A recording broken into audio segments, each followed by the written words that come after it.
Madame, Monsieur, bonjour. Merci de nous rejoindre à la une de l'actualité. La course vers Al Mouradia se poursuit pour ce 7e jour. Hier, la satisfaction des aspirations de la jeunesse était au centre des discussions des candidats.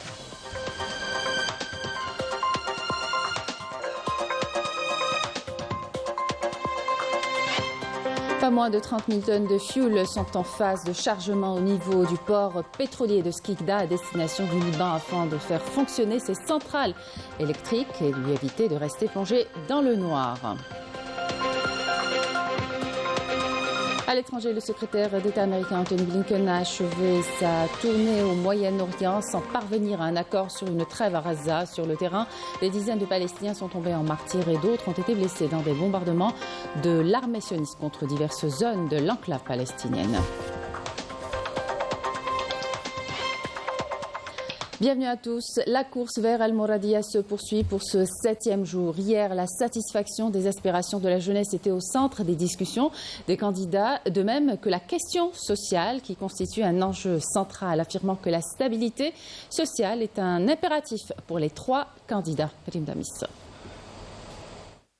Le candidat du MSP pour la présidentielle, Abdelali Hassani Shrif, a affirmé depuis Mascara que son programme électoral était porteur d'un projet de réforme et de décollage économique qui puise sa référence dans la déclaration du 1er novembre et du serment des Chouhada qui se sont sacrifiés pour que l'Algérie vive libre et indépendante.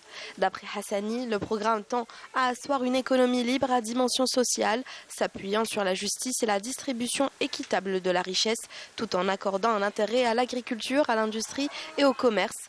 Hassani a qualifié cette présidentielle de décisive, étant donné que l'Algérie fait face à des défis en raison de ses positions, son histoire, sa place stratégique et son potentiel humain. Il a appelé tout un chacun à se mobiliser et à se rendre massivement aux urnes le 7 septembre prochain pour élire le prochain président du pays. Il s'engage à créer des emplois pour réduire le chômage, à développer le tourisme comme source de revenus et à encourager l'investissement dans la région. De son côté, le candidat du FFS à la présidentielle du 7 septembre prochain, Youssef Aouchiche, a affirmé depuis la wilaya de Béjaïa que le changement escompté par les Algériens passe par une forte participation à l'élection.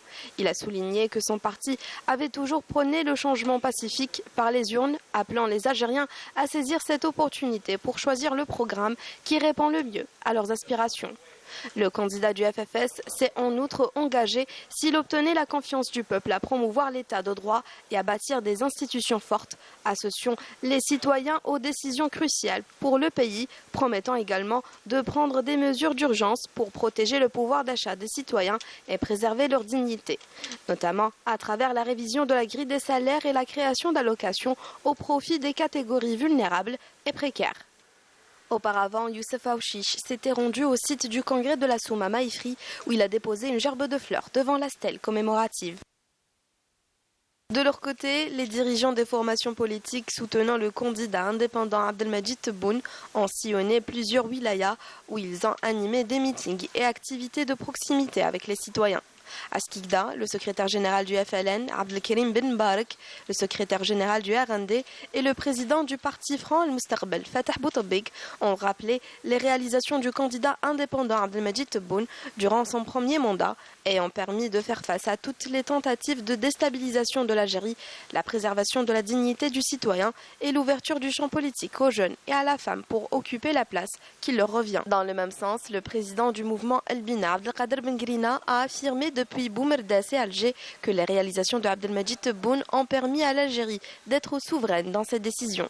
Le président du parti Sawt al-Sha'b, Lamine Osmani, le président du parti El Fajr Jadid, Tahar Ben Baïbesh et la présidente du parti Tej, Fatima Zahra Zerwati, ont exhorté les citoyens à se rendre en masse aux urnes. Réunion entre les délégués de l'ANI et les représentants consulaires et diplomatiques en France. Les préparatifs du scrutin présidentiel à Paris sont au cœur de ces rencontres. Il s'agit de tout mettre en ordre pour le bon déroulement de la campagne électorale, mais aussi le vote des Algériens établis sur place. La correspondance de Afaf Belouchette. C'est la deuxième escale de la délégation de l'ANI en France. Après Marseille, le consulat général à Paris, où la délégation a réuni ses délégués de la zone 1, regroupant la circonscription consulaire de la partie nord de la France et de quelques pays européens. L'objectif est... Nous sommes venus à la rencontre de nos délégués dans la région 1, le coordinateur et les 5 délégués, Bobigny, Nanterre, Créteil, Pontoise, voilà, Cergy, Pontoise, donc à la rencontre de nos délégués, mais aussi des représentations diplomatiques et consulaires, puisque nos délégués travaillent main dans la main et auprès des missions diplomatiques et consulaires. Donc à travers eux, nous sommes venus aussi à la rencontre de nos compatriotes installés ici en France et ailleurs pour être au plus près d'eux, écouter leurs doléances et apporter des solutions aux questions qu'ils soulèvent et aux problèmes qu'ils soulèvent quotidiennement dans leur travail. De son côté, le consulat général à Paris en charge des aspects logistiques a présenté un exposé sur l'ensemble des mesures administratives et logistiques mises en place pour assurer le bon déroulement du scrutin et optimiser les moyens afin de rapprocher l'urne de l'électeur. Pour sa part, le consulat général d'Algérie à Paris a mis en place tous les moyens nécessaires afin de permettre et de garantir le succès de cette importante élection, à travers notamment la mise en place de pas moins de 9 bureaux, dont 5 à Paris et 4 bureaux délocalisés au niveau relevant tous de la circonscription consulaire du poste, notamment à Tours, Orléans, Blois et Vierzon. Cependant, une échéance aussi importante ne se limite pas à ces aspects administratifs et logistiques. Bien que loin du pays, l'ANI veille à organiser des réunions d'information par circonscription avec les représentants des candidats afin de répondre à leurs éventuelles questions réglementaires sur le déroulement du scrutin ou de prendre note de leurs éventuelles réserves. Les représentants des candidats à qui incombe la responsabilité des opérations d'affichage réglementaire dans les postes consulaires qui ont déjà disposé les tableaux réglementaires dans leurs enceintes dès le lancement officiel de la campagne électorale en veillant scrupuleusement au respect de la réglementation et de la neutralité de l'administration. Nous travaillons en étroite collaboration avec le représentant de l'ANI, le délégué et le coordinateur, de même qu'avec les services de l'ambassade d'Algérie à Paris, pour garantir une équité, une égalité de traitement vis-à-vis de tous les représentants, de tous les candidats. Nous serons, inchallah, à équidistance de tous les représentants. Nous sommes à leur disposition pour tout ce qui nous incombe en matière d'organisation ou d'information. Et Inch'Allah, ce sera une fête pour tous les Algériens, surtout pour notre communauté à l'étranger, qui aura l'occasion, encore une fois, de réaffirmer le lien très fort qu'elle a avec son pays. Ce sera Inch'Allah une fête pour l'Algérie, ce sera Ars Kibir el-Jazair, Inch'Allah. Que ce soit à Marseille, Créteil ou consulat général à Paris ou dans l'ensemble des autres représentations consulaires, le rythme s'accélère pour garantir les moyens logistiques permettant à nos concitoyens d'accomplir leur devoir électoral dans les meilleures conditions. Et à quelques jours du scrutin, l'implication des Algériens est de plus en plus visible. Déterminés à exercer leurs droits politiques, ils scrutent les programmes des candidats. Nous nous sommes rendus à Biskra, dans le café du centre-ville, tenu par un ancien professeur en sociologie. Là-bas, les clients ne viennent pas uniquement pour siroter leur boisson, ils sont là aussi pour échanger autour des défis auxquels devrait faire face le futur locataire d'Al Mouradia. Reportage Mohamed Abi Ismail. Le commentaire est signé Yanis Aït Belkacem. À Biskra, les discussions au sein de ce café tenu par un ancien professeur en sociologie tournent autour des prochaines élections présidentielles. Les clients s'accordent sur l'importance de participer activement au scrutin et soutenir le candidat qu'ils jugent habilité à apporter du changement.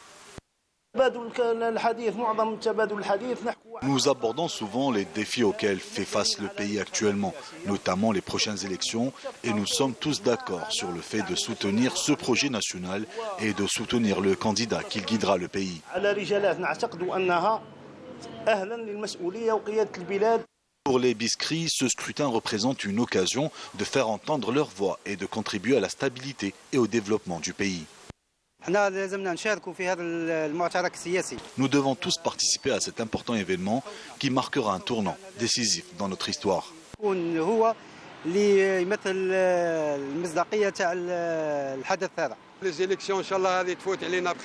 espérons que ce scrutin se passe dans les meilleures conditions. Nous voulons que le pays se porte bien et nous avons constaté l'évolution dans le pays.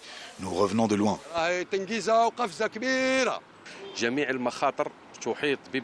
L'unité nationale est importante face aux menaces internes et externes. Et cette unité s'incarne dans l'expression de la volonté populaire à travers les urnes. Je souhaite que le 7 septembre 2024, les citoyens participent massivement à cette élection. Conscients de l'importance de ce scrutin, les citoyens insistent sur la nécessité de l'unité nationale pour faire face aux défis actuels, en soulignant que le vote est un acte essentiel pour exprimer la volonté démocratique et garantir un avenir meilleur. Et puis cette annonce de la gendarmerie nationale suite à des informations concernant la dégradation d'affiches des candidats à la présidentielle au niveau des espaces réservés.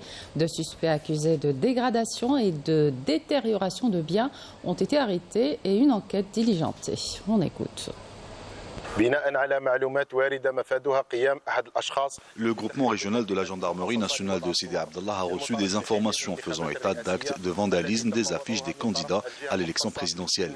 En conséquence, une patrouille a été dépêchée sur les lieux et 2 suspects ont rapidement été arrêtés.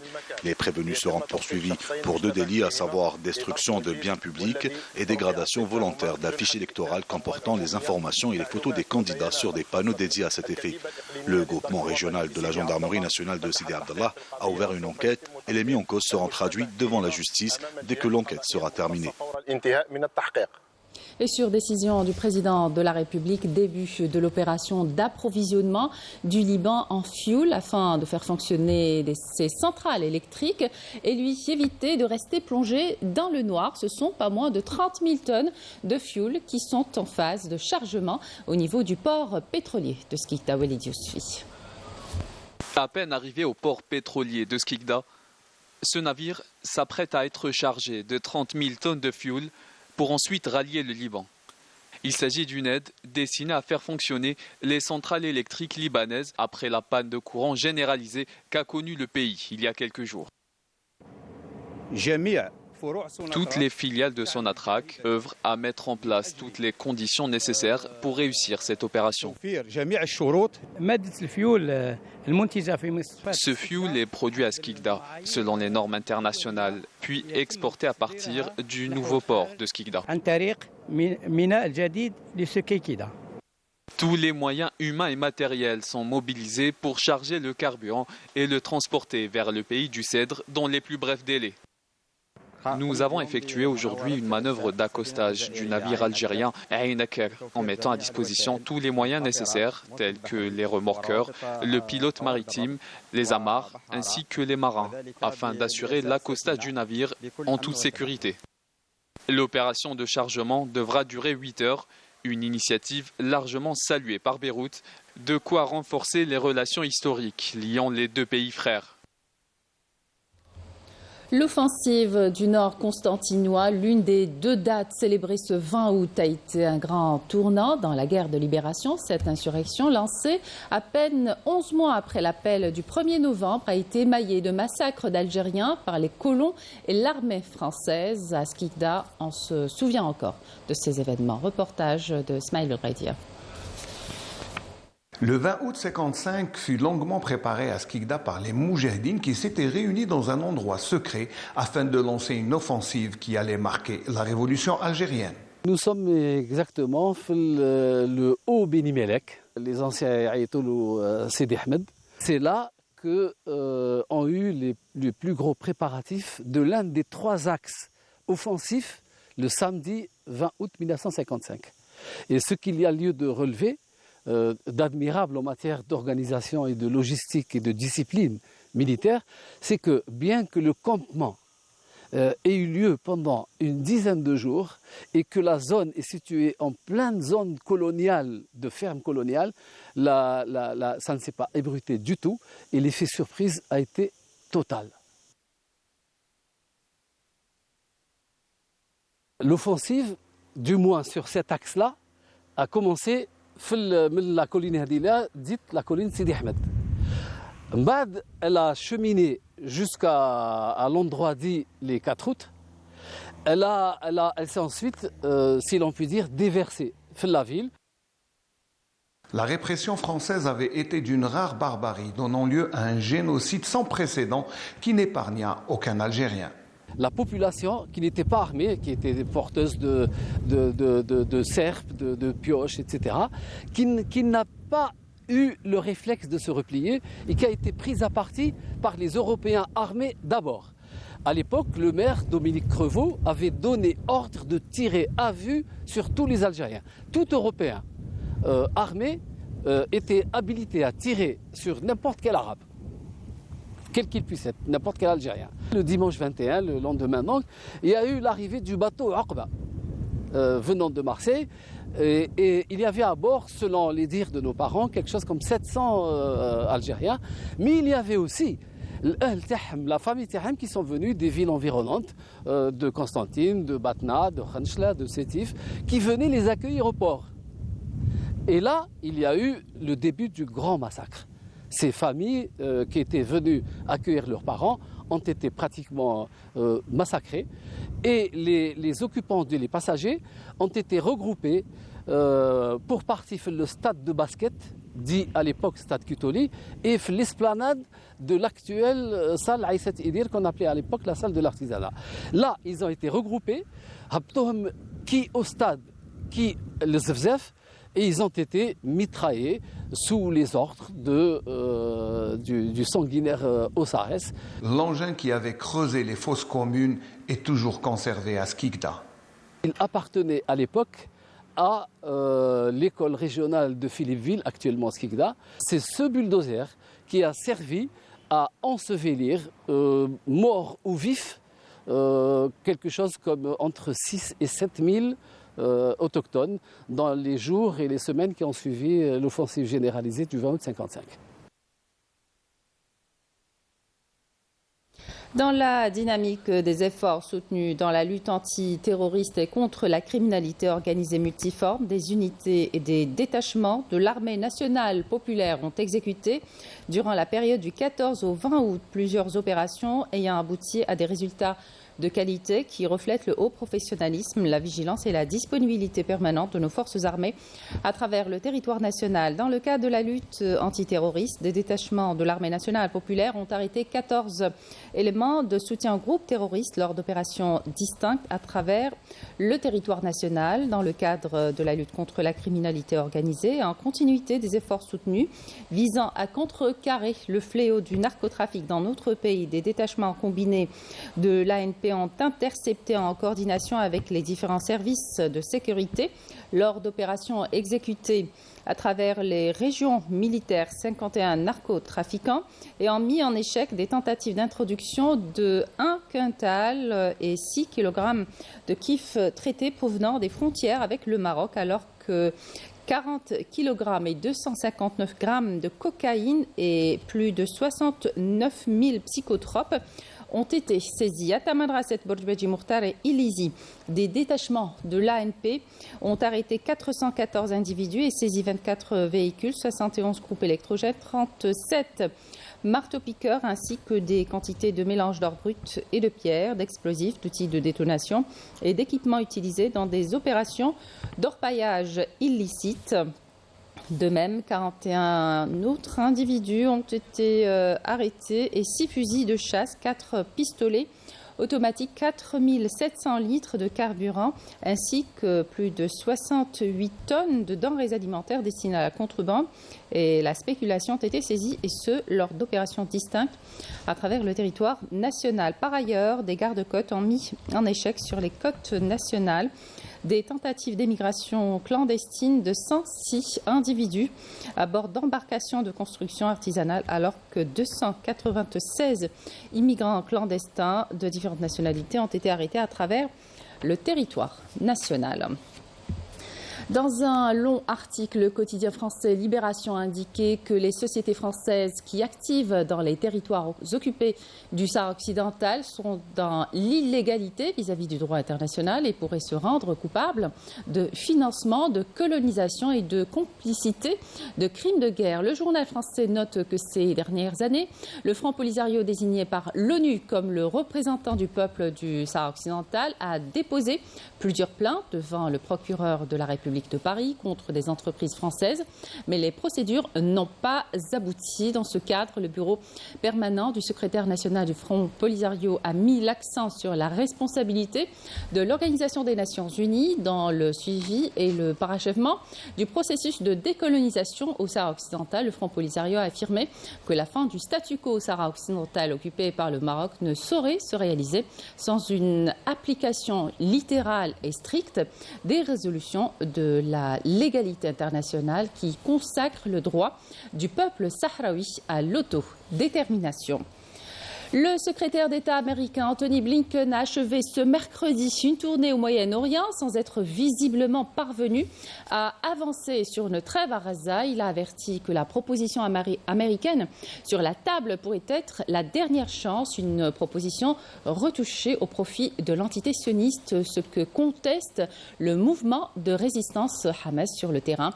Des dizaines de Palestiniens sont tombés en martyrs et d'autres ont été blessés ce matin dans des bombardements de l'armée sioniste à Rafah, à Khan Younis, dans le camp de Nusayrat et à l'est de la ville de Deir el-Balah. Le point avec Amal Bouarba.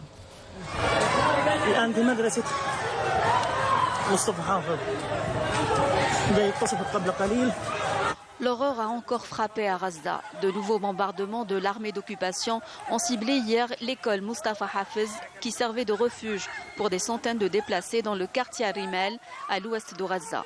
Bilan, une dizaine de martyrs et autant de blessés, dont une majorité de femmes et d'enfants. Ces bombardements ont provoqué l'effondrement d'un des bâtiments scolaires qui abritait environ 700 personnes déplacées. Il s'agit de la 8e école ciblée par l'armée d'occupation depuis le début du mois d'août, faisant plus de 179 martyrs et des centaines de blessés. Ce nouveau déchaînement de violence intervient alors que des discussions pour une trêve sont en cours entre les États-Unis et les pays médiateurs, à savoir l'Égypte et le Qatar. Vendredi, Washington avait soumis une proposition de compromis pour une trêve. Dans ce cadre, le secrétaire d'État américain Anthony Blinken effectue une tournée au Moyen-Orient. Le temps est compté pour parvenir à un accord de cessez-le-feu. Il faut que cela se fasse et cela doit se faire dans les jours à venir. C'est la meilleure façon de répondre à la crise humanitaire, d'alléger les souffrances, de libérer les prisonniers et d'empêcher un embrasement régional. J'appelle le Hamas à accepter la proposition de compromis. Les États-Unis avaient très clairement établi depuis le début du conflit qu'ils n'acceptaient pas une occupation de long terme de la bande de Gaza. Pourtant, vendredi, Washington avait approuvé une vente d'armes de 20 milliards de dollars à son allié sioniste et opéré des modifications dans le plan initial, approuvé fin mai par le mouvement de résistance palestinienne, ce que justement conteste Hamas aujourd'hui. Le secrétaire d'État américain déforme les faits puisque l'entité sioniste torpille toute tentative de parvenir à un cessez-le-feu comme l'assassinat le 31 juillet dernier du principal négociateur du mouvement de résistance, Ismail Haniyeh. Hamas exige l'application du plan proposé par le président américain Joe Biden. Ce plan prévoyait une trêve de 6 semaines accompagnée d'un retrait sioniste des zones densément peuplées de Gaza et la libération de prisonniers, puis dans une deuxième phase, un retrait total de l'occupant du territoire assiégé. Retour dans le pays pour parler de la santé de nos yeux. Le port de lunettes de soleil n'est pas facultatif, il serait même très important pour se protéger des UV et certaines maladies. Comment choisir alors ces lunettes qui sont les personnes à risque? Élément de réponse dans ce reportage de Rina Lerari. Sous un soleil éblouissant, le port des lunettes est une nécessité. Mais si certains ne sortent jamais sans leurs lunettes de soleil, été comme hiver, d'autres ne leur accordent pas beaucoup d'importance et les considèrent comme un accessoire de mode. Elles sont pourtant indispensables pour préserver la santé de nos yeux face aux rayons UV. En été, je ne sors jamais sans mes lunettes de soleil, mais le reste de l'année, je suis un peu moins rigoureuse et le soleil tape moins fort, donc je m'en passe plus facilement. Je choisis toujours mes lunettes chez l'opticien pour être sûre d'avoir des verres de bonne qualité. De préférence. Avant, les lunettes de soleil étaient portées accessoirement, mais aujourd'hui, je réalise à quel point il est important de les porter. Surtout que je veux absolument préserver la santé de mes yeux.